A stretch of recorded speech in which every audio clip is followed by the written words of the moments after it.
Most small business owners don't really have any systems and processes in place, so we're going through 30 days of 30 systems that you can start implementing or documenting that you will probably already have some version of, but now you're learning what is good, what is bad, how to document it, etc. So I just made a video. Today is on lead qualification and triage, what that means, how to do it, etc. But now we're going to talk about the 3 most common mistakes I see and how to fix it. Number 1 is qualifying on the call, on your discovery call. The biggest problem, the reason this is an issue is because if you're doing it on the call, that means, like, at least the preliminary qualification, that means you've already messed up. You've already committed an hour to this when you know they're not going to buy because they were never qualified in the first place. The way to fix it is to qualify before the call, which is through email, text, or mostly a phone call. Typically, I like to do it before we even book a call, of answer these 3 questions before we can even consider booking a call. Number 2 is when you have no type of ICP. ICP is an ideal client profile. I kind of explained it more in my previous video of what kind of things have to be true for your clients to see the results that you want them to in your offer. But if there's no defining criteria and you're just kind of going off of vibes or whatever you feel is right, then that's really hard to use as qualification metrics. The way to change this is to sit down, write it out, define it, go through your past clients, understand what they have in common in terms of what brought them their success.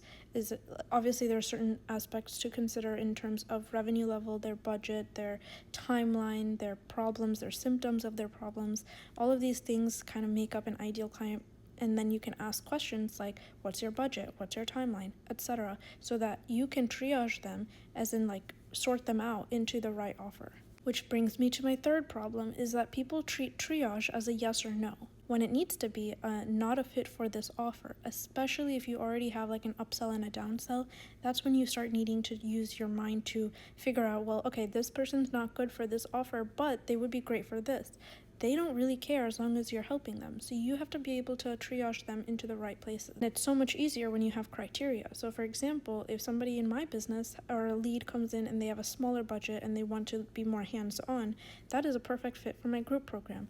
If someone has a bigger budget and wants to be hands-off, that's perfect for my consulting. So you need to define those things and figure out what makes someone good for each individual offer. You don't want to have a million offers. Ideally, like 2 to 3 is appropriate. Which brings us to our fourth point, I guess, is that you have to be able to say no when it doesn't match, because the problem with this is, unless you're changing your offer, if they don't fit into your client profile of who sees results, then that means they won't see results, and then they'll pay you for no reason, and then they'll be unhappy.